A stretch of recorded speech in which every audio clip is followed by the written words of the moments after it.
This was just after 7 a.m. this morning on the Aegean Sea between Turkey and Greece. A Greek Coast Guard vessel passes close to the overcrowded dinghy of migrants. Moments later, from another Greek flag boat, not clearly identified as Coast Guard, a man hits people with a pole. Women and children are visible on the dinghy. These are people who've been encouraged to make this journey by the Turkish government, who stood down their border guards 3 days ago. As it draws alongside the larger vessel, a guard on board raises his weapon. Moments later, shots are fired into the water.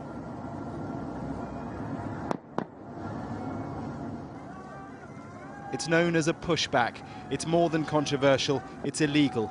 Greece has made no comment, but in the past has argued that it's so overwhelmed by migrants it has no choice. On the Turkish coast, where that boat left from, more prepare to leave. Turkish buses have brought them here, all part of President Erdogan's strategy to pressure Europe. In the Turkish capital, he defended his move, and with extraordinary figures for the numbers he claims have crossed into the EU. Since we've opened our borders, people heading to Europe number in the hundreds of thousands. The number of people going to the border will soon be expressed in millions. On the river that marks the border between Greece and Turkey, there are people crossing, but the numbers are a fraction of what the president claims. Driving along the Greek side of the river to see the numbers for ourselves, we spotted almost no one.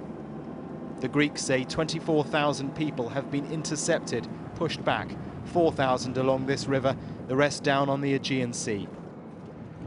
At one official Greek border terminal, the authorities were keen to show us that they are holding the line. Beyond the barbed wire is the no man's land between the two countries. Crossing into Bulgaria, which also shares a long border with Turkey, again, no sign of the numbers. Well, we're back on the Turkish side now, having travelled the length of the Greek side of the border into Bulgaria as well. And while we have seen some migrants and seen video of others crossing, they have not crossed in nearly the numbers that the Turkish president is claiming.